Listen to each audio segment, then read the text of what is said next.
नमस्कार, मैं हूं रंजीत कुमार और आप देख रहे हैं देश का मूड मीटर। आज चौथे चरण में 96 सीटों पर वोटिंग खत्म हो गई। दिन भर की वोटिंग गर्मी के बाद अब पूरे दिन भर जो वोटिंग हुई है उस पर तो ध्यान था ही दिन भर, लेकिन अब जो ध्यान है पूरे देश का वो सिर्फ एक जगह है और वो है देश की राजधानी, देश की सांस्कृतिक राजधानी काशी में, जहां प्रधानमंत्री मोदी नामांकन से पहले भव्य रोड शो कर रहे हैं। पीएम मोदी के रोड शो के लिए बीजेपी ने बड़ी तैयारी की है। काशी की सड़कों पर मिनी भारत जैसे उमड़ आया है। पूरे देश की झलक आज काशी की सड़कों पर दिखाई दे रही है। तो इस बार कैसा है काशी का मूड, ये समझने की हम कोशिश करेंगे और मोदी के संकल्प से कैसे हुआ है काशी का कायाकल्प और प्रधानमंत्री मोदी ने वाराणसी को कैसे पूरी दुनिया में एक अलग पहचान दिलाई है, यह सब हम आपको विस्तार से बताएंगे। लेकिन उससे पहले वो सवाल जिसका देना है आपको जवाब और जिसके जरिए घूमेगा आज देश का मूड मीटर। काशी में मोदी के रोड शो से पूर्वांचल की सीटों पर कितना असर होगा, ये हम आप जो पहला सवाल है वो ये है कि काशी में मोदी के रोड शो से पूर्वांचल की सीटों पर कितना असर होगा और इसके ऑप्शन जरा दिखा दीजिए जल्दी से। बीजेपी को क्लीन स्वीप मिलेगा। ऑप्शन बी है वाराणसी के आसपास ही असर होगा, मतलब वाराणसी और उसके आसपास की सीटों पर, या आपको लगता है कि इन सारी सीटों पे इंडी गठबंधन से इस बार बड़ी चुनौती मिलने वाली है। सवाल नंबर 2, क्या प्रधानमंत्री मोदी वाराणसी सीट से नया रिकॉर्ड बनाएंगे? और ऑप्शन है आपके पास रिकॉर्ड मार्जिन से जीतेंगे मोदी। ऑप्शन बी है पिछली बार जैसी ही जीत होगी और ऑप्शन सी है पहले से ज्यादा टक्कर में है इस बार कांग्रेस। क्या सोचते हैं आप? हमें बताना शुरू करिए जल्दी जल्दी। आपके सामने स्क्रीन पर क्यूआर कोड दिखाई दे रहा है, आप इसको जैसे ही स्कैन करेंगे आपके सामने सवालों की लिस्ट जो हम आपको बता रहे हैं ये खुल जाएगी। फिर जल्दी से आप अपने जवाब भर के हमें सबमिट करिए।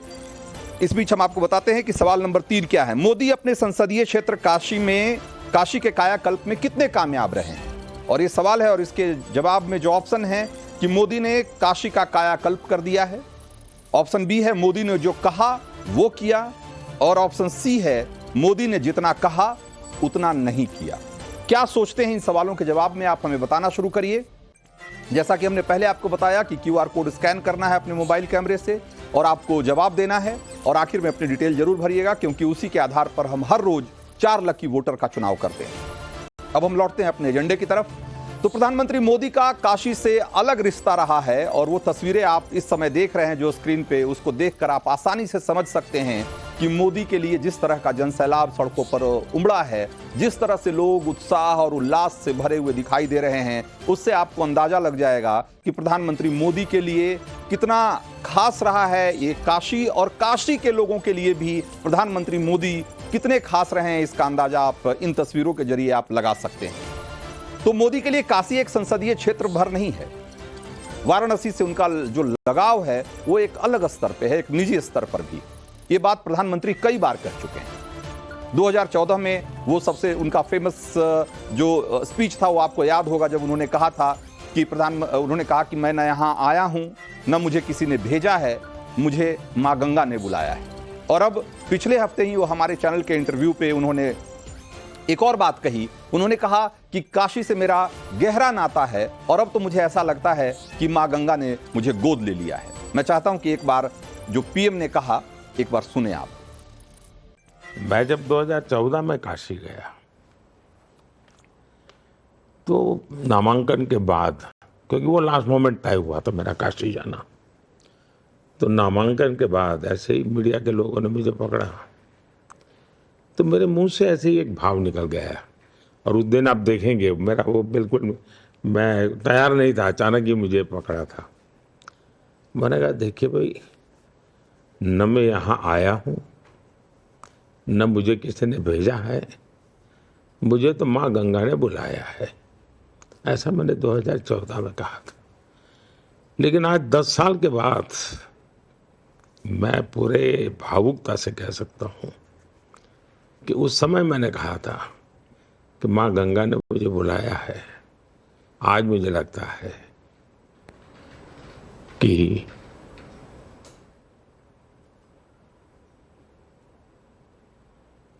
माँ गंगा ने मुझे गोद लिया है। तो आज की बात हो या 2014 की, लोगों को तो यही लग रहा होगा कि मोदी का ये जो बयान है, चुनावी बयान है। वाराणसी के वोटर को साधने के लिए नरेंद्र मोदी ऐसा कह रहे हैं। मगर पिछले 10 साल में काशी के लिए प्रधानमंत्री ने जो किया वो मां बेटे के रिश्ते जैसा ही। पिछले 10 साल में पीएम मोदी ने वाराणसी में विकास का बड़ा कीर्तिमान स्थापित किया है। काशी किससे लोगों के साथ ऐसा कनेक्शन बना है जो ऐसा लगता है अटूट है। और ऐसा एक दिन में नहीं हुआ है। हम आंकड़े के जरिए आपको दिखाते हैं और बताते हैं कि कैसे काशी का कायाकल्प हुआ, कैसे बार बार काशी उनको आवाज देती रही और कैसे हर छोटे बड़े मौके पे प्रधानमंत्री ने समय निकाला कि वो काशी पहुंचे। दिव्य भव्य काशी कॉरिडोर की बात हो, जिसे मोदी ने निजी तौर पर एक तरीके से सुपरवाइज किया, उसको देखा, एक एक डेवलपमेंट की जानकारी लेते रहे। इसी तरीके से घाटों का जीर्णोद्धार से लेकर मल्टी लेवल इंडोर स्टेडियम हो, मोदी ने कोई कसर बाकी नहीं रखी। इंटरनेशनल क्रिकेट स्टेडियम बनाया। वाराणसी में पहला पब्लिक ट्रांसपोर्ट रोपवे का काम शुरू हो चुका है। पिछले 10 सालों में पब्लिक ट्रांसपोर्ट और सड़क के मामले में, पुल के मामले में जैसे काशी में जाल बिछा दिया गया। आज काशी का नाम आते ही जेहन में विकास की एक ऐसी तस्वीर खिंचती है जो कभी लोग सपने में सोचा करते थे। काशी में विकास जैसे एक तरीके से अस्थायी निवासी हो चुका है। मोदी की पहल से वाराणसी में आधुनिक रेलवे स्टेशन, मड़ुआडीह का रेलवे स्टेशन देखा होगा आप, एयरपोर्ट उसका भी कायाकल्प हुआ, अंतरराष्ट्रीय कन्वेंशन सेंटर रुद्राक्ष, दुनिया का सबसे लंबा रिवर क्रूज और हैंडलूम के लिए ट्रेड फैसिलिटी सेंटर, ऐसी तमाम चीजें बनी है। बाबतपुर से लेकर वाराणसी हाईवे के साथ जो शहर को रिंग रोड का नेटवर्क बनाया गया है वो भी आपने देखा होगा। जिन लोगों ने पहले कभी काशी की यात्रा की होगी, जो 10 साल 15 साल पहले जिन्होंने काशी को देखा होगा करीब से, और अब जो काशी है, या अगर आपको दोबारा उस काशी को आज जाकर देखने का मौका मिले, आप दोनों में फर्क बिल्कुल साफ साफ देख सकते हैं।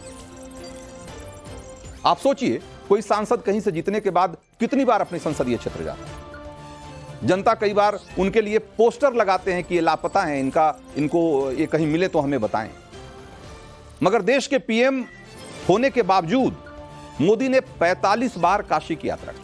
45 बार वो काशी के दौरे पर गए। कभी विकास योजना का उद्घाटन करने के लिए, कभी किसी प्रोजेक्ट का उद्घाटन करने के लिए, कभी किसी विदेशी मेहमान का स्वागत करने के बहाने, तो कभी बाबा विश्वनाथ की पूजा अर्चना के लिए। मोदी काशी आने का वक्त किसी न किसी रूप से निकालते ही रहे। मोदी ने काशी की सांस्कृतिक राजधानी की जो छवि थी उसे सिर्फ मजबूत नहीं किया, बल्कि उसकी राजनीतिक पहचान को भी पुख्ता किया, उसे राजनीति का नर्व सेंटर बनाया। वाराणसी सीट से आज मोदी पूर्वांचल की पूरी राजनीति को साधते हैं। और मैं कहूं कि पूर्वांचल ही क्यों, बिहार की भी बहुत सारी सीटों पर इसका सीधा सीधा असर होता है। तो आज की तारीख में काशी के सियासी मायने क्या हैं, इसको भी समझने की जरूरत है।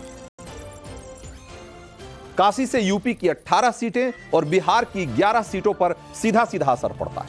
यानी जब पीएम का काशी में कदम पड़ता है तो उसकी अनुगूंज करीब 30 सीटों पर सुनाई देती है। इसमें यूपी की वाराणसी, गाजीपुर, बलिया, चंदौली, घोसी, ऐसी तमाम सीटें हैं। जौनपुर, मछली शहर, लालगंज, भदोही, आजमगढ़, ऐसी तमाम सीटें शामिल हैं। बिहार की भी आरा, बक्सर, सासाराम, काराकाट, यहां तक कि सिवान, गोपालगंज, ये सारी सीटें हैं जिस पर कि अगर काशी में कोई नया डेवलपमेंट होता है या काशी में खड़े होकर पीएम कुछ बोलते हैं तो ये सारे इलाके जो हैं, इन सब जगहों पे उनकी आवाज पहुंचती है और वहां एक स्ट्रांग मैसेज जाता है, एक पॉलिटिकल मैसेज जाता है। तो 4 चरणों के चुनाव खत्म हो चुके हैं। 370 से ज्यादा सीटों पर एक तरीके से वोटिंग खत्म हो चुकी है और चुनाव को लेकर ग्राउंड पर मोदी और उनकी टीम किस तरह की रणनीति के साथ और किस मेहनत से काम कर रहे हैं, वो उसकी एक तस्वीर अभी आप देख रहे हैं। और ये पहला रोड शो नहीं है प्रधानमंत्री मोदी का। किस तरह की गर्मी हो रही है इसका अंदाजा आप सब लोगों को होगा, खास करके उत्तर भारत में। बावजूद इसके प्रधानमंत्री मोदी दिन में कई कई रैलियां कर रहे हैं, रोड शो कर रहे हैं, और उसके बावजूद भी बहुत सारे और कार्यक्रमों के लिए समय निकाल लेते हैं। एक तरीके से तूफानी प्रचार कर रहे हैं। एक एक सीट को साधने के लिए मोदी ने खुद एड़ी चोटी का जोर लगाया हुआ है। देश के किसी भी दूसरे नेता के मुकाबले पीएम मोदी कहीं ज्यादा मेहनत कर रहे हैं। विपक्ष के बड़े नेता तो उनके आसपास भी नहीं ठहरते। चुनावी रैली हो या रोड शो हो, मोदी का कोई मुकाबला नहीं। इस चुनाव में अब तक प्रधानमंत्री मोदी 109 सभाएं कर चुके हैं, जबकि राहुल और अखिलेश यादव, अगर इन दोनों की सभाओं को मिला लिया जाए, इन दोनों की रैलियों को मिला लिया जाए, तो अब तक 46 रैलियां दोनों ने की। यानी दोनों मिलकर भी अकेले मोदी के बराबर नहीं है। रोड शो की बात करें तो उसमें भी पीएम मोदी सबसे बहुत आगे हैं। अब तक 17 बड़े रोड शो कर चुके हैं, जबकि राहुल गांधी ने 4 रोड शो किया है और अखिलेश यादव ने 7। और इन सब के बीच नरेंद्र मोदी ने 23 से ज्यादा मीडिया इंटरव्यू के लिए भी वक्त निकाला, जबकि राहुल और अखिलेश ने अभी तक कोई बड़ा मीडिया इंटरव्यू नहीं दिया। तो आंकड़े साफ बता रहे हैं कि मोदी की मेहनत और रणनीति ऐसी है जिसका परिणाम चाहे जो आए, लेकिन उनके कमिटमेंट का कोई जोड़ नहीं। यह अलग बात है कि विपक्ष कह रहा है कि उन्होंने नरेंद्र मोदी को सड़क पर ला दिया है। शायद वो भूल रहे हैं कि मोदी का इस तरह सड़क पर आना ही उनकी बड़ी ताकत है। बहरहाल पीएम मोदी का रोड शो अपने चरम पर पहुंचता हुआ दिखाई दे रहा है। ये तस्वीरें हम आपको लगातार वाराणसी से दिखा रहे हैं, और जहां पर कि हमारे कई सहयोगी मौजूद हैं और हम उनका रुख करेंगे। इसके अलावा हमारे साथ बीजेपी के शिवम त्यागी, हर्षवर्धन त्रिपाठी राजनीतिक विश्लेषक और अमीक जमई प्रवक्ता समाजवादी पार्टी के हैं। ये हमारे साथ रहेंगे इस कार्यक्रम में। लेकिन एक बार जरा चलते हैं पहले बनारस और जाकर वहां देखते हैं कि बनारस में इस समय क्या माहौल है।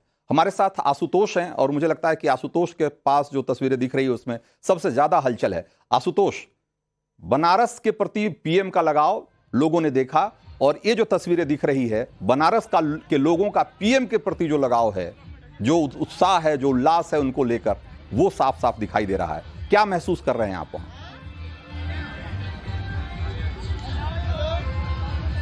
बिल्कुल रंजीत जी, देखिए बनारस में प्रधानमंत्री नरेंद्र मोदी जब भी आते हैं तो वो कोई राजनीतिक शख्सियत के तौर पे नहीं आते हैं। वो हमेशा बेटे के तौर पे आते हैं, भाई के तौर पे आते हैं, अभिभावक के तौर पे आते हैं, और वो जब भी आते हैं तो कुछ ना कुछ सौगात लेकर आते हैं। लेकिन इस बार सौगात लेने की नहीं बल्कि काशीवासियों को देने की है, रिटर्न गिफ्ट देने की है। और यही कारण है कि आज जब प्रधानमंत्री नरेंद्र मोदी का रोड शो शुरू हुआ तो लगभग 5 से 8 लाख जो लोग हैं वो इस वक्त बनारस की सड़कों पर हैं। और आप ये समझिए कि लंका से लेकर गोदौलिया यानी लगभग 4 किलोमीटर का ये सफर है, और इस दौरान हर चप्पे पर हजारों की संख्या में जो लोग हैं वो इस वक्त प्रधानमंत्री नरेंद्र मोदी और अपने सांसद के स्वागत के लिए यहाँ पर मौजूद हैं। देखिए देश में बनारस में एक कहावत कही जा रही है कि पूरा देश सांसद चुनता है लेकिन बनारस को प्रधानमंत्री चुनता है। और यही कारण है कि मैं आपको यहाँ की तस्वीरें भी दिखाने की कोशिश कर रहा हूँ कि चाहे जमीन हो चाहे आसमान हो, हर तरफ आपको जो लोग हैं वो नजर आएंगे। घरों की छतों पर भी जो महिलाएं हैं आपको ये देख रहे होंगे कि सुबह से ही कुछ ऐसे ही जो महिलाएं हैं वो प्रधानमंत्री नरेंद्र मोदी के इंतजार में खड़ी है। इसके साथ ही हर तरफ आपको जो लोग हैं, चाहे युवा हैं चाहे किसी भी धर्म और संप्रदाय के लोग हैं, वो इस वक्त प्रधानमंत्री नरेंद्र मोदी के इस्तकबाल के लिए वाराणसी की सड़कों पर हैं। देखिए पिछले 10 सालों की अगर बात करें तो 10 सालों के दौरान प्रधानमंत्री नरेंद्र मोदी ने लगभग 80,000 करोड़ रुपए की अलग अलग जो परियोजनाएं हैं उनकी सौगात दी है। और इसमें विरासत को सहेजने के साथ साथ उन्होंने काशी को विकास के पथ पर भी आगे बढ़ाया है। और यही कारण है कि 2014 के पहले गुजरात मॉडल की चर्चा हम लोग करते थे कि विकास के मामले में गुजरात मॉडल की चर्चा होती है, लेकिन अब वक्त बदल चुका है, अब चर्चा होती है तो काशी मॉडल की है। और यही कारण है कि प्रधानमंत्री नरेंद्र मोदी के इस रोड शो के जरिए बीजेपी की ये कोशिश है कि वाराणसी का जो प्रांत है लगभग 18 सीटें उसमें से आती हैं, 18 से 18 सीटों पर क्लीन स्वीप करने की तैयारी है। और मोदी जब भी यहाँ पर आए हैं कहीं ना कहीं जो सियासी फिजा है वो बदलने का काम करते हैं। अगर इस बार भी हम बात करें तो मोदी का मुकाबला बिल्कुल आशुतोष, तो प्रधानमंत्री मोदी का रोड शो पूर्वांचल की राजनीति की हवा बदलेगा, चुनावी राजनीति की हवा बदलेगा या नहीं, ये एक सवाल तो है ही, लेकिन इतना तय है कि जिस तरीके से प्रधानमंत्री मोदी मेहनत कर रहे हैं, जितनी जो कमिटमेंट उनका दिख रहा है इस चुनाव को लेकर के, मुझे लगता है कि इस तरह का कमिटमेंट विपक्ष के नेताओं की तरफ से नहीं दिखाई दे रहा है। हमारे साथ अमिक जमई है। अमिक जमई, लोग विपक्ष कह रहा है कि हमने पीएम को सड़क पे ला दिया। मुझे लगता है कि जिस तरह की मेहनत पीएम कर रहे हैं और जिस तरह का उत्साह, जिस तरह का समर्थन उनको दिख रहा है, मुझे लगता है कि 4 जून के बाद कहीं विपक्ष सड़क पर ना आ जाए। देखिए, अगर आप बहुत गौर से देखिए तो इस पूरी भीड़ में आधे से ज्यादा तो आपको पुलिस फोर्स के लोग दिखाई देंगे। दूसरी बात यह है कि जो ईमानदारी की बात है कि प्राइम मिनिस्टर और भारतीय जनता पार्टी पहले से लेकर जो आज का चौथा चरण है, प्रधानमंत्री पूरा चुनाव लूज कर रहे हैं। और सवाल यह है कि हमारा दुनिया के सबसे बड़े क्या कहते हैं, ताकतवर शक्तिशाली प्रधानमंत्री कहलवाते हैं, लेकिन प्रधानमंत्री के पास, अगर आपको याद हो, क्योंकि आपका बहुत सीरियस जर्नलिज्म रहा है, हम लोग बड़ी रिस्पेक्ट करते हैं आपकी, कि पहले से लेकर चौथे चरण में प्रधानमंत्री जी ने 10 साल के किसी भी एजेंडे पर जो उन्होंने 14 में इस देश के लोगों से वादा किया था, उन्होंने आज तक बात नहीं करे। आदरणीय अखिलेश यादव जी ने वो सारे 14 की बातें, आप कह रहे हैं कि वो वाराणसी में गए हैं, वाराणसी में गए थे तो जो पहला वादा था, जो उन्होंने अभी याद भी दिलाया प्राइम मिनिस्टर साहब ने, कि माँ ने जो है मुझे गोद ले लिया था। लेकिन सब पूरा देश जानता है कि माँ ने गोद नहीं लिया था, इस देश के पूंजीपतियों ने प्राइम मिनिस्टर को गोद में लिया और इस देश के 40% दौलत पे 4 मित्रों का कब्जा हो गया। और आप कह रहे हैं कि काशी कॉरिडोर तो आदरणीय अखिलेश यादव जी का प्रोजेक्ट था। दूसरा, हम हमेशा मुगल काल के आक्रांताओं को हमेशा इल्जाम लगाते हैं कि उन्होंने एक जमाने में मंदिरें गिराई, मंदिरें शहीद करी, हम तो शहीद बोलते हैं। आप बोलिए कि पूरे वाराणसी में हजारों साल की प्राचीनतम सैकड़ों मंदिरें प्रधानमंत्री नरेंद्र मोदी ने शहीद करी। आप वहां पे जो नाविक हैं, हजारों नाविक हैं वहां पे, जो निषाद समाज से आते हैं, आदरणीय गृह मंत्री जी अमित शाह जी ने उनसे कहा था कि निषाद समाज को वो रिजर्वेशन देंगे। आज तक रिजर्वेशन पे प्रधानमंत्री की कोई भाषा सामने नहीं आई। जब वो हमारा जो बेल्ट है पूरा पूर्वांचल का, किसानी का, खेती का बेल्ट है, जो किसान तो देखिए कोई सपा वाले, बसपा वाले, भाजपा वाले नहीं है, तो जो एमएसपी का वादा प्रधानमंत्री ने खुद किया, आज को उनको बोलना चाहिए। अमिक जामई, ये बात बिल्कुल सही आप कह रहे हो, अपनी जगह जो कह रहे हो उसमें से कुछ चीजें सही भी हो सकती है। मैं आपको कुछ तस्वीरें मैंने दिखाई आपको, और जो बनारस की तस्वीर आज की तारीख में जो लोग देखते हैं, और बनारस को लेकर, काशी को लेकर जो पीएम का वादा था, क्या वो वादा पूरा नहीं हुआ? क्या काशी की तस्वीरें आज ये नहीं कहती कि पीएम ने जो कहा उससे कहीं बढ़कर किया? आज भाई एक समय था कि कहते थे कि काशी, और जब क्योटो की बात होती थी तो लोग कहते थे कि काशी को क्योटो बनाने की बात करते हैं, ये कभी संभव नहीं है और ये सिर्फ जुमला है, ये भी एक चुनावी नारा है। आज जिसने काशी को बदलते देखा है, उन्हें यकीन है कि हो सकता है कि आने वाले दिनों में क्योटो से बेहतर जगह हो काशी। और अगर सांस्कृतिक विरासत के तौर पे देखेंगे तो हमेशा से बेहतर रही है, बड़ी रही है, उसका सिग्निफिकेंस ज्यादा बढ़ा रहा है। लेकिन मैं कहता हूं कि बाकी जिन मापदंडों पे भी आप काशी को नापेंगे, आज काशी में वो बदलाव साफ साफ दिखाई दे रहा है। अमिक जमी, एक बार मैं शिवम का रुख करूंगा। शिवम भाई, विपक्ष को जब प्रधानमंत्री इस तरीके से सड़क पे उतरते हैं, मेहनत करते हैं, तो उनको लगता है कि वो सड़क पे ला दिया विपक्ष ने उन्हें, जबकि उन्हें नहीं पता कि विपक्ष की मोदी की सबसे बड़ी ताकत यही है कि वो लोगों से हर लेवल पे कनेक्ट कर सकते हैं, वो हर स्तर पे कनेक्ट करते हैं। और बनारस की जो सड़कों पे जो भीड़ दिखाई दे रही है, अमिक जमई को ज्यादातर पुलिस वाले दिखाई दे रहे हैं, लेकिन मुझे तो ज्यादातर ये जन सैलाब जो दिख रहा है उसमें आम लोग दिखाई दे रहे हैं और उनका उत्साह दिखाई दे रहा है। आखिर ऐसा क्यों है कि विपक्ष जो है वो सही तस्वीर को समझ, या तस्वीर के सही पहलू को समझने में नाकाम रहता है?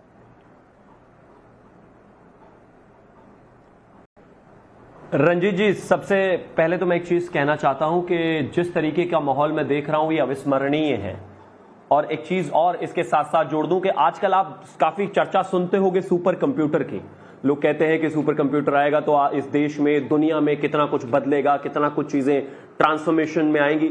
सुपर कंप्यूटर मुझे नहीं पता मैं देख पाऊंगा या नहीं देख पाऊंगा, लेकिन सुपर ह्यूमन जरूर हमारी आंखों के सामने है। और अगर किसी को दिख नहीं रहा तो उसकी परेशानी अलग है। आप मुझे एक चीज बताइए, 109 rally, 17 road show, 23 TV interview, 45 बार इस देश का प्रधानमंत्री अपनी कॉन्स्टिट्यूएंसी में पहुंच गया। मुझे नहीं लगता हिंदुस्तान में 10 साल के टाइम में, 10 साल टर्म में जो भी व्यक्ति जो है प्रधानमंत्री रहे होंगे वो अपनी कॉन्स्टिट्यूएंसी गए हो। इसके अलावा दिन में 3 रैलियां, 4 इंटरव्यूज, रोड शोज अलग से, 18,000 करोड़ से ज्यादा की सौगात, काशी को कॉरिडोर बनाने की कहानी। आप इस मेहनत का अंदाजा भी लगा सकते हैं क्या? राहुल गांधी और अखिलेश यादव जो अपने आप को कथित तौर पर युवा कहते हैं, दोनों की रैलियां भी जोड़ दे तो प्रधानमंत्री की रैली इसके बराबर नहीं होती। अगर अरविंद केजरीवाल, वो तो बेचारे खैर अभी आए हैं, लेकिन इसके अलावा और किसी की भी रैली उठाकर देख लीजिए। एक व्यक्ति 73 साल की उम्र में, मैं देख रहा हूं इस देश में कुछ युवा जो नेता अपने आप को बताते हैं चॉपर से चल रहे हैं, लेकिन उनको भी दिक्कतें होने लगी है पैरों में, किसी को पैर से नहीं चला जा रहा, किसी को व्हील चेयर पे आना पड़ रहा है। मैं सबका सम्मान करता हूं, लेकिन 73 साल की उम्र में एक व्यक्ति इतनी रैलीज कर चुके हैं, इतने रोड शोज कर चुके हैं, उनकी एनर्जी देखिए। रात के 12 बजे भी अगर गाड़ी में है तो हाथ में कमल का निशान है, लोगों को बता रहे हैं कि वोट कीजिए।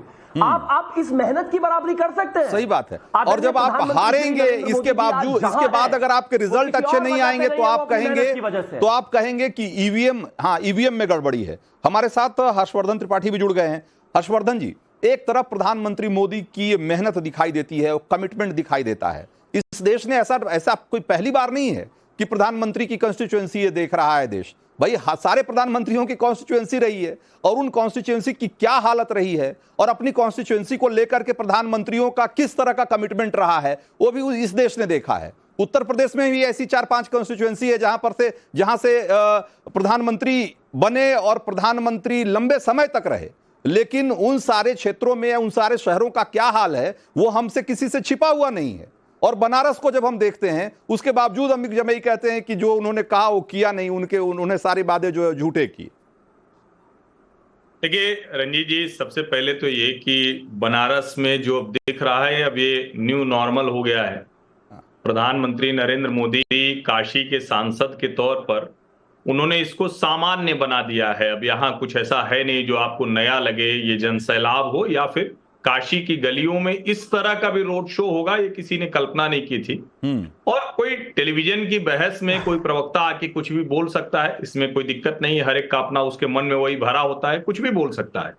लेकिन काशी को जो लोग जानते हैं, और हम लोग तो प्रयाग के रहने वाले हैं, इलाहाबाद के रहने वाले हैं, तो बचपन से काशी देखा हुआ है, काशी विश्वनाथ धाम देखा हुआ है, और काशी की सड़कें और उसकी जो कहे ना कि बुनियादी तौर पर उसको कितना तिरस्कृत किया गया वो भी हमने देखा हुआ है। और आप कह रहे हैं कि कितने प्रधानमंत्रियों को, मैं जिस शहर से आता हूं वो देश के प्रथम प्रधानमंत्री पंडित जवाहरलाल नेहरू की कॉन्स्टिट्यूएंसी रही, वीपी सिंह की कॉन्स्टिट्यूएंसी रही, बलिया में जानता हूं चंद्रशेखर जी की कॉन्स्टिट्यूएंसी हुई, और जिस रायबरेली और अमेठी की बात होती है वो भी पूर्व प्रधानमंत्रियों की कॉन्स्टिट्यूएंसी रही, इंदिरा गांधी जी और राजीव गांधी। आप किसी भी कॉन्स्टिट्यूएंसी का प्रधानमंत्री के तौर पर उन्होंने क्या कुछ किया है, कैसे उस क्षेत्र के लोगों को विकास मिला है, वो आप जाके देख सकते हैं। और जिन लोगों ने किया भी, एक और कमाल की बात है, कुछ नेताओं ने अपनी कॉन्स्टिट्यूएंसी का विकास भी किया तो वो भी अपने घर, गांव, परिवार तक सेंट्रिक रहा, उससे आगे नहीं जा पाया। ये जो कुछ हम देख रहे हैं ये भारतीय राजनीति में दूसरी अवधारणा है। वरना तो ये कहा जाता था कि भाई वो हमसे भावनात्मक तौर पर जुड़े हुए हैं, पीएम की कॉन्स्टिट्यूएंसी, वोट हमको देते रहे, भले उनके यहाँ सड़क न हो, बिजली न हो, सामान्य सुविधाएं न हो, और जो कुछ अभी होता हुआ दिख रहा है इसकी तो बात ही नेता नहीं करते थे। कहते थे ये सब हमारा काम थोड़ी ना है भाई, इतने बड़े नेता हम छोटी छोटी चीजों की बात करेंगे। प्रधानमंत्री नरेंद्र मोदी ने उस सब को बदल दिया है। शायद यही वजह है कि इस तरह का स्नेह और इस तरह का प्रेम दिखाई देता है। बिल्कुल।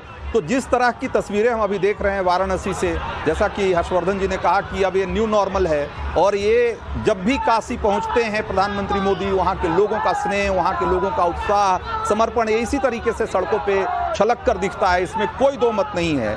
और इसमें भी कोई दो मत नहीं है कि प्रधानमंत्री रहते हुए मोदी ने जितना वक्त काशी के लिए निकाला, शायद ही किसी प्रधानमंत्री ने अपनी कॉन्स्टिट्यूएंसी के लिए इस देश के लोकतांत्रिक इतिहास में कभी इतना समय निकाला होगा, ये भी मैं दावे के साथ कह सकता हूं। इस बीच जरा एक वक्त है कि एक बार हमने जो कुछ सवाल लोगों से किए थे उसका भी जवाब एक बार दिखा देना चाहिए कि लोग क्या सोचते हैं इन सवालों के जवाब में। और जरा सवाल नंबर 1 का रुझान दिखाइए, लोग क्या कहते हैं। हमने पूछा था कि काशी में मोदी के रोड शो से पूर्वांचल की सीटों पर क्या असर पड़ेगा, और इस सवाल के जवाब में 92%, 92.5% लोग कह रहे हैं कि बीजेपी क्लीन स्वीप करेगी इन इलाकों में, इन सारी संसदीय सीटों पे, और वाराणसी के आसपास ही इसका असर होगा, ऐसा मानने वाले लोग करीब 4.5% हैं, और करीब 3% लोग कहते हैं कि इंडी गठबंधन से इस बार कड़ी चुनौती मिल रही है। तो ये है लोगों की राय, लोगों का रुझान, जो अब तक वोट आए हैं हमारे पास, उसके हिसाब से ये रुझान दिखता है। हम लौटेंगे तो ये जानने की कोशिश करेंगे कि प्रधानमंत्री मोदी के इस रोड शो का क्या क्या असर पड़ेगा पूर्वांचल की राजनीति पे, और क्या इस बार क्या प्रॉस्पेक्ट दिखता है। हम अपने रिपोर्टर्स के पास भी चलेंगे, अपने सहयोगियों के पास भी चलेंगे, और अपने मेहमानों के पास भी। एक छोटा तो देश का मूड मीटर में एक बार फिर से आपका स्वागत है। और इस समय टीवी स्क्रीन पर जो तस्वीरें हैं वो है वाराणसी की, जहां प्रधानमंत्री मोदी का भव्य रोड शो चल रहा है। लोगों का उत्साह, लोगों का उल्लास आप इस समय महसूस कर सकते हैं कि किस तरीके से प्रधानमंत्री मोदी की अगवानी के लिए, कैसे उनके स्वागत के लिए एक तरीके से पूरी काशी आज सड़कों पे है, और इस प्रचंड गर्मी के बावजूद लोगों का उत्साह देखते बन रहा है। हमारे संवाददाता, हमारे सहयोगी इस समय वाराणसी में हैं, और बहुत सारे हमारे सहयोगी लगातार इस पूरे रोड शो को कवर कर रहे हैं। एक बार हम विनोद का रुख करेंगे। विनोद, हमें जानते हैं कि प्रधानमंत्री मोदी का ये रोड शो, जाहिर सी बात है, उनकी अपनी उम्मीदवारी को लेकर नहीं है। वो इसलिए रोड शो नहीं कर रहे हैं कि उन्हें काशी से चुनाव जीतने के लिए कुछ अलग से मेहनत करने की ज़रूरत है। जब काशी में कुछ होता है तो जाहिर सी बात है उसका मैसेज जो है वो पूरे पूर्वांचल में जाता है, बल्कि मैं कहूँ कि बृहद पूर्वांचल में, जिसमें बिहार के भी कई जिले और कई सीटें शामिल हैं। तो आपने जितना काशी को देखा है और प्रधानमंत्री मोदी ने काशी के लिए जो कुछ किया है, एक बार फिर से पूरे पूर्वांचल को बीजेपी की तरफ मोड़ने के लिए क्या वो काफ़ी दिखाई देता है आपको?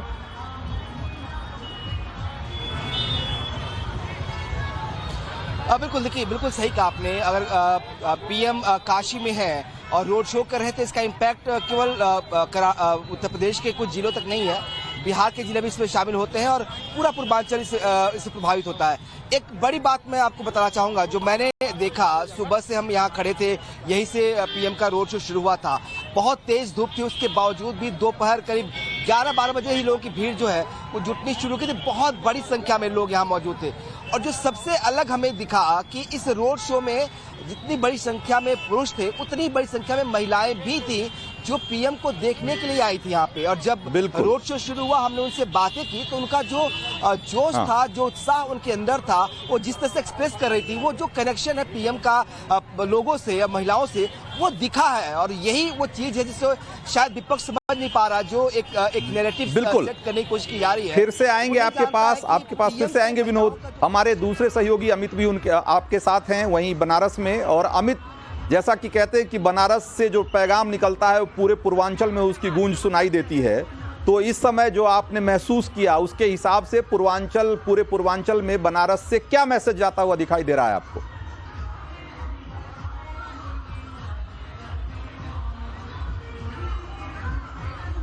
रजत जी, बहुत अगर माहौल की बात करिए तो ये पूरा जो है यहाँ का इलाका जो है एक मोदीमय है। जो बनारस जो है भव्य और दिव्य काशी जो है पूरी तरह से। अमित के सिग्नल में कुछ प्रॉब्लम है, हम फिर से अमित के पास लौटने की कोशिश करेंगे। मैं चाहता हूं इसी सवाल का संक्षेप में जवाब आशुतोष आप दे दें कि इस बार जो काशी से मैसेज निकल रहा है, काशी से क्या पैगाम जा रहा है जो पूरे पूर्वांचल में जाएगा। रोड शो की तस्वीरें तो हम देख ही रहे हैं, और अगर उसको माने तो ये बहुत ही जबरदस्त मैसेज है। लेकिन आपने जो महसूस किया, आप तो काशी को बहुत अच्छी तरह जानते हैं, काशी के रहने वाले हैं। आशुतोष,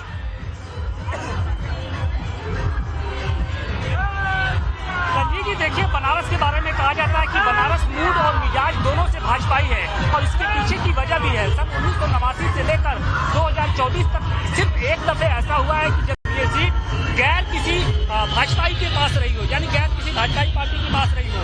अभी तक लगातार यहाँ पर बीजेपी का गढ़ रहा है, और इस बार भी ऐसा लग रहा है कि ये गढ़ बरकरार रहेगा। उसके पीछे की एक और भी वजह है, जो तस्वीरें हैं हम वो भी आपको दिखा दें कि प्रधानमंत्री नरेंद्र मोदी का जो रोड शो है वो धीरे धीरे अब काशी विश्वनाथ मंदिर की ओर बढ़ रहा है, और किस तरीके से जो लोगों का जनसमूह है वो बनारस की सड़कों पर साफ तौर पे दिखाई भी पड़ रहा है।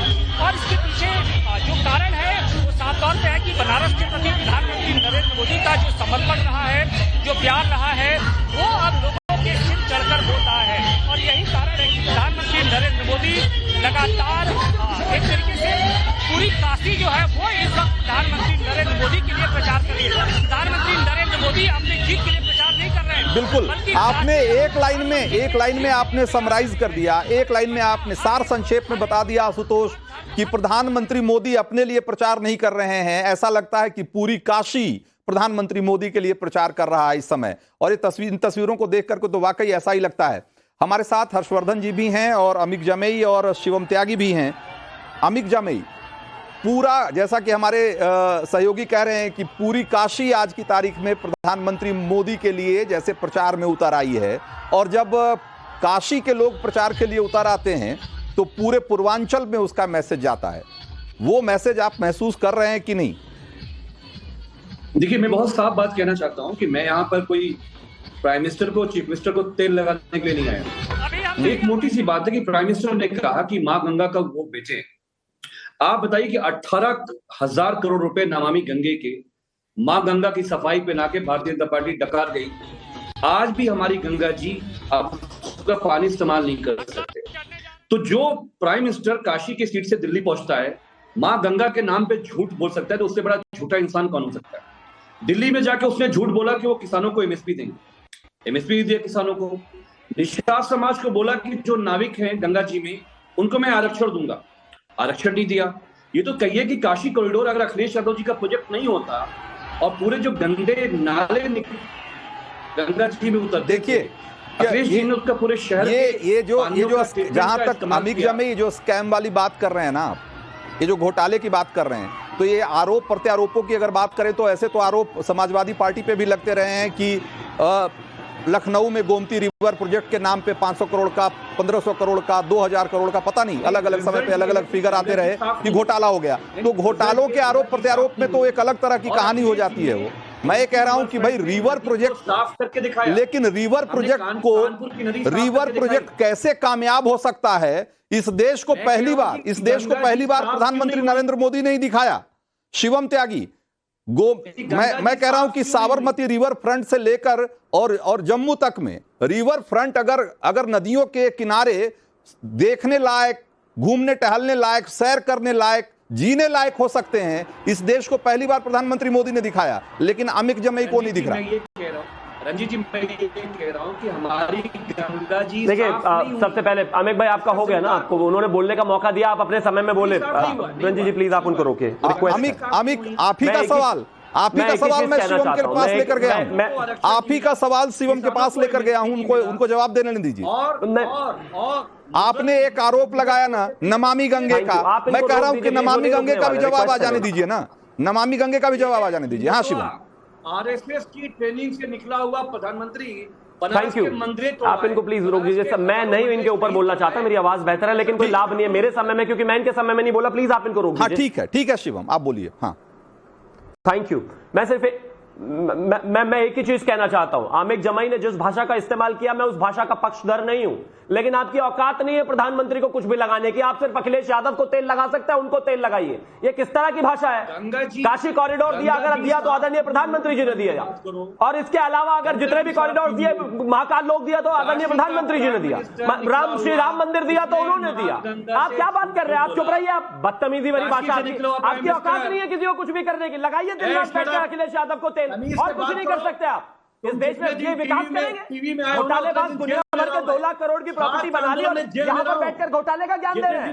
ज्ञान नहीं चाहिए, जाइए, चलिए अखिलेश यादव को तेल लगाइए, चलिए अखिलेश यादव को तेल लगाइए। बदतमीज जाहिल आदमी, चलो तरीका है बात करने का। अरे आप पर काम पर बात कीजिए। ठीक है, मुद्दे की बात करें ना शिवम, मुद्दों पे लौटे। इतना व्यक्तिगत होने की जरूरत नहीं है, इतना पर्सनल होने की जरूरत नहीं है। ठीक है।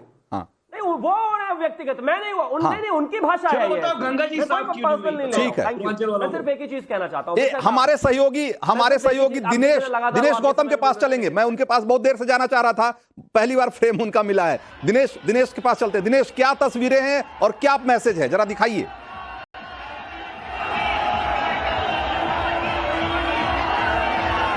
देखिए, यहाँ जहमत लगे होने की वजह से बहुत स्पष्ट तो मैं आपकी आवाज नहीं सुन पाया, लेकिन अगर आप ये पूछ रहे हैं, आप उधर नमामि गंगे दूसरी परियोजनाओं के, और ये देखिए भगवान शिव का इस तरीके से रूप धरकर ये यहाँ पर व्यक्ति पहुंचे, जैसे उनके तीसरे देख रहे हैं, ये अद्भुत और अलौकिक काशी है। और आज इसके हर एक रूप से दर्शन आपको यहाँ हो रहे हैं। जब प्रधानमंत्री नरेंद्र मोदी यहाँ रोड शो करने पहुंचे, प्रधानमंत्री नरेंद्र मोदी का रोड शो अब से कुछ देर पहले सोनारपुरा, शिवाला और अभी शिवाला से होकर गुजर रहा है, और हम देख रहे हैं कि यहाँ पर कई मुस्लिम बस्तियां भी के ऊपर से मुसलमान पुरुष, नारी, बच्चे हाथ हिलाकर प्रधानमंत्री नरेंद्र मोदी का अभिवादन कर रहे हैं, और कई जगहों से फूलों की पंखुड़ियां भी उनके ऊपर बरसाई जा रही है। तो ये सिग्नल का प्रॉब्लम अभी भी है, अभी भी आपकी आवाज बहुत स्पष्ट हमारे पास नहीं आ रही है, इसलिए जरा हम आपके पास दोबारा आएंगे आपके पास। हर्षवर्धन जी के पास चलते हैं। हर्षवर्धन जी, अभी जो बहस जिसकी शुरुआत अमित जमेई ने की कि नदियों के नाम पर होने वाले घोटालों की, तो उस घोटालों की तो लंबी लिस्ट है और उसमें पता नहीं कितनी सरकारें फंसी हुई है और कितने सरकारों के दामन पे दाग हैं। मैं कह रहा हूं, लेकिन नदियों के कायाकल्प और नदियों के किनारे इस देश में जीने लायक, सैर करने, घूमने फिरने लायक हो सकते हैं, देखने के दिखाने की चीज हो सकती है, वो इस देश को पहली बार प्रधानमंत्री मोदी ने दिखाया। इसमें भी कोई संशय है क्या? देखिए रंजीत जी, मुझे लगता है कि आजकल राजनीतिक दलों के प्रवक्ता जिस भाषा में बात करते हैं उसमें हम तो नहीं बात कर सकते, और मुझे लगता है कि कई बार जिसको कहते हैं कि शर्मनाक स्तर तक वो बहस को ले जाते हैं, तो मैं उसमें नहीं पढ़ूंगा। लेकिन क्योंकि प्रयागराज और काशी की जब बात होगी ना, तो कम से कम कुछ चीजों को समझना चाहिए। वो जिनको पता है, और मैंने कहा ना कि जिसको जो जहाज चला था वो कलकत्ता पहुंचा क्या? अमित जमेई बीच में बोलना बदतमीजी होती है, आपकी यही आदत है। ये अमित, उनको अपनी बात पूरी करने दीजिए, समय कम है, संक्षेप में उनको अपनी बात पूरी करने दीजिए। अमित प्लीज, हाँ आप ऑडियो ये तो उनका बंद कीजिए, नहीं मैं बदतमीजी नहीं कर सकता। नहीं अमित, उनको बोल लेने दीजिए। नहीं, मैं बदतमीजी नहीं, आपको पूछ रहा हूँ, मैं आदर से पूछ रहा हूँ, आदर से। हर्षवर्धन जी, मैं प्रयागराज का रहने वाला हूँ, काशी में बहुत अच्छे से जानता हूँ, पता मत बताइए, मैं जौनपुर का हूं। और जो झूठ ना बोले, जो खुलेआम एकदम से जिसको कहते हैं ना कि सफेद झूठ ना बोले, तो जो काम गंगा की सफाई के लिए इस सरकार में हुआ है वो कोई कल्पना नहीं कर सकता था। जो काम प्रयागराज, काशी जैसे शहरों में, गंगा के किनारे जैसे शहरों में हुआ है, उसकी कल्पना नहीं की जा सकती थी। और काशी की अगर बात करें तो गंगा की सफाई से लेकर काशी विश्वनाथ धाम से लेकर वहां के लोगों के जीवन स्तर में जो बदलाव आया है, हाँ। जिस शहर में केओस, अराजकता, एक सामान्य, एक काशी के लोगों का जीवन खराब रहेगा, इसको जोड़ दिया गया कि नहीं ऐसे ही रहते हैं वहां के लोग। अरे भाई, वहां की सरकारों ने उनको सुविधा नहीं दी, हाँ। उनका जीवन स्तर सुधारने का प्रयास नहीं किया। हाँ। प्रधानमंत्री नरेंद्र मोदी के वहां के सांसद बनने के बाद समय की कमी है, समय की कमी है हर्षवर्धन जी, इसमें कोई दो मत नहीं है, इसमें कोई दो मत नहीं है कि जिन शहरों को सदियों से बेतरतीब तरीके से जीने की आदत पड़ गई थी और जिससे उम्मीद नहीं थी कि उसकी जिंदगी कोई सुधर सकती है, उस काशी उसके लिए एक तरीके से प्रतिमान है, उसको जाकर देखना चाहिए लोगों को, इसमें कोई दो मत नहीं है। अब जरा जल्दी से देश का मूड मीटर में आज जो विजेता हैं, लकी वोटर, उनका नाम दिखा दीजिए। आलोक सिंह उत्तर प्रदेश, मधु गुप्ता उत्तर प्रदेश की हैं, इनके मोबाइल का आखिरी 4 डिजिट, और बाकी के 2 और जो लकी वोटर हैं वो हैं करण सिंह बिहार और शारदा देवी दिल्ली की। इनको भी हमारी तरफ से मिलता है आज का इनाम। हमारे सारे मेहमानों का, सारे सहयोगियों का बहुत बहुत धन्यवाद।